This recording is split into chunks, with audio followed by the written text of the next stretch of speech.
Rabbi salli ala Muhammad habibika syafi'al musyaffa'. Kekasih yang pertolongannya akan ditolong oleh yang maha penolong. Nabi adalah kekasih Allah, dan saat beliau meminta syafaat pertolongan kepada Allah, pasti akan diberikan pertolongan. Kita di saat nanti di yaumil qiyamah mau minta syafaat siapa kita kalau bukan baginda Nabi Muhammad SAW? Saat orang berbondong-bondong lari ke sana lari ke sini di padang mahsyar, Pak, Bu, simak baik-baik.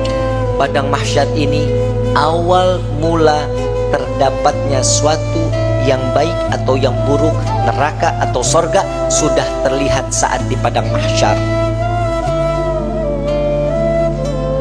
Padang mahsyar, Nabi SAW mengatakan, orang yang berbondong-bondong masuk ke dalam padang mahsyar tidak akan mengenal siapa suaminya, tidak akan mengenal siapa bapak dan ibunya, bahkan anaknya. Mereka nafsi-nafsi, sendiri-sendiri, berharap cemas di hadapan Allah.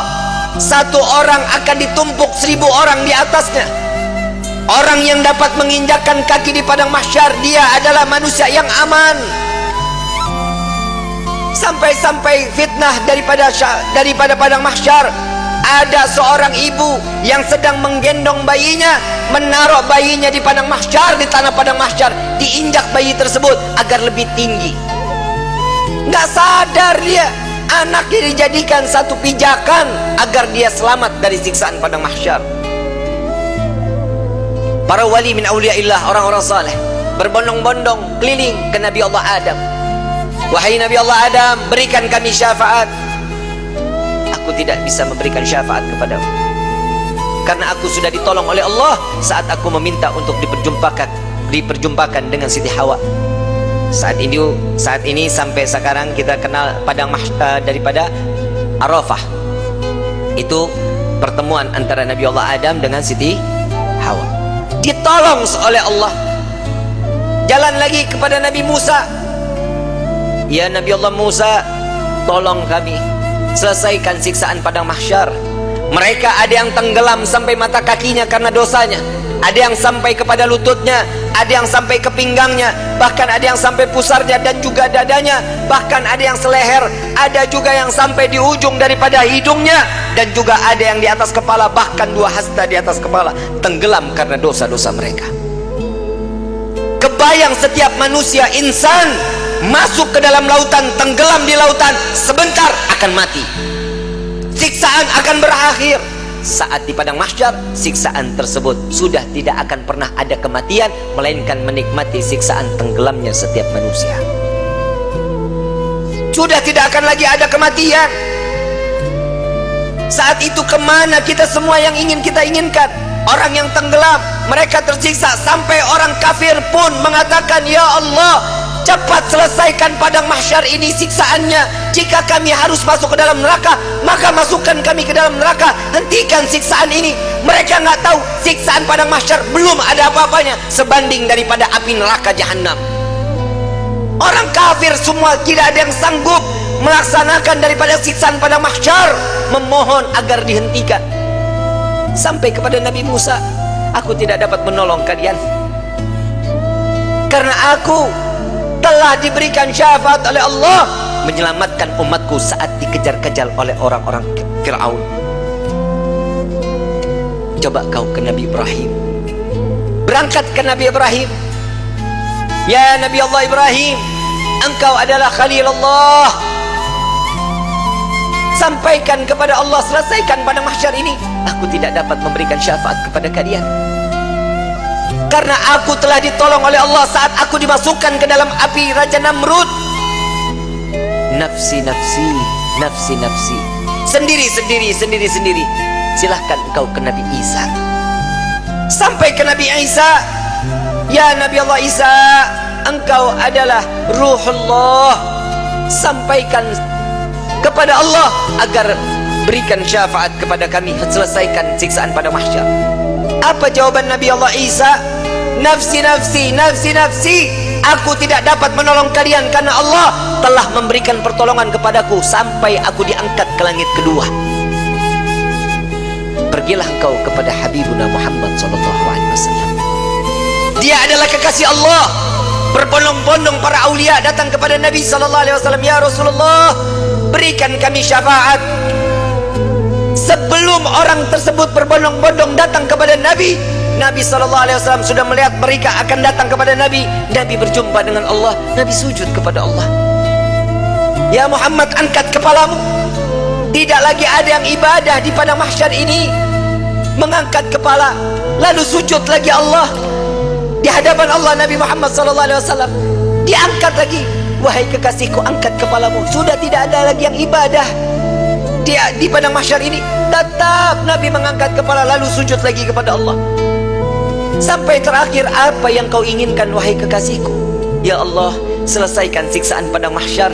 Biarkan mereka, masukkan mereka ke mizan penimbangan amal baik amal buruk mereka. Ya Muhammad, engkau meminta tanpa sujud kepadaku, aku akan memberikan apa yang kau inginkan.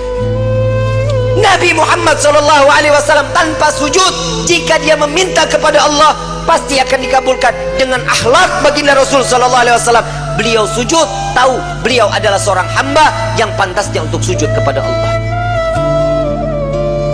Dia adalah Nabi SAW. Tatkala mereka datang bersama dengan Nabi, ya Rasulullah, mintalah permohonan kepada Allah. Apa jawaban Nabi?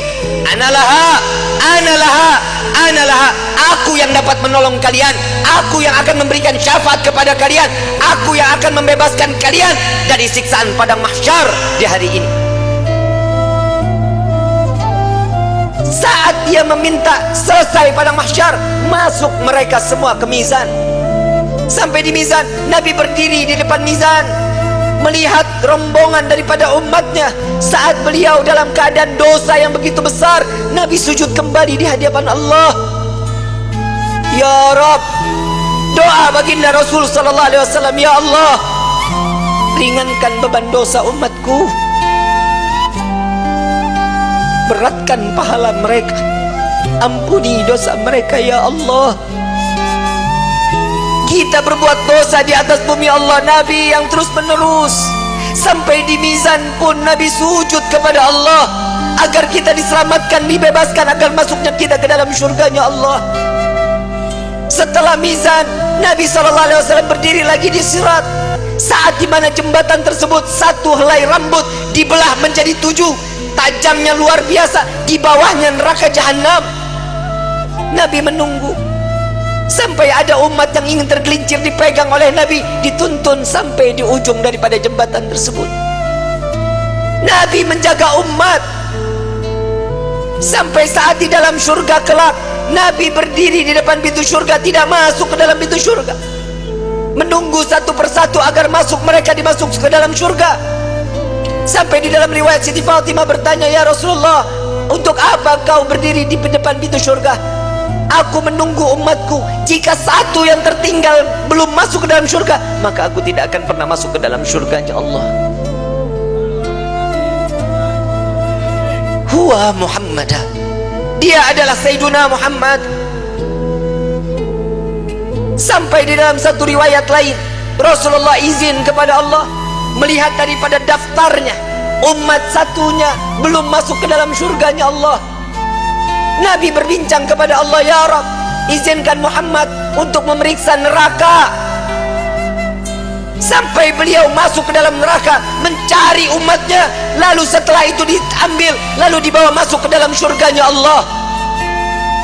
Dia adalah Sayyiduna Muhammad, dia adalah pemimpin kalian, dia adalah Nabi kalian, dia adalah Rasul kalian. Tidakkah kalian malu tatkala kalian berbuat dosa di hadapan Allah? Sampai kapan hidup kita selalu tutup mata di dalam kemaksiatan kepada Allah? Hei para alim ulama, hei para kiai, hei para habaib, dosa apa yang kalian lakukan sampai terus menerus Indonesia diberikan daripada bala dan bencana? Wahai umat Nabi Muhammad, dosa yang mana yang kalian lakukan sehingga kalian enggan untuk bertaubat kepada Allah? tubna ilallah, tubna ilallah. Taubatlah kepada Allah, mohon ampunlah kepada Allah. Jika para aulia, para orang-orang saleh, kakek nenek kita terdahulu, dengan bangga mereka saat kelak nanti masuk ke dalam syurga dengan membawa pikulan amalan-amalan kebaikan di hadapan Allah, bagaimana nasib kita saat mereka diperiksa oleh Nabi SAW satu persatu? Dengan bangga Nabi mengatakan, dengan amalan mereka, zakat mereka, sedekah mereka, sholat malam mereka, Nabi mengatakan, dia adalah umatku ya Rabb. Bagaimana dengan kita yang membawa pikulan dosa di hadapan Allah? Tatkala kita membawa pikulan-pikulan dosa, dibuka, diperiksa oleh Nabi, Nabi tetap mengatakan, dia adalah umatku ya Allah, sambil meneteskan air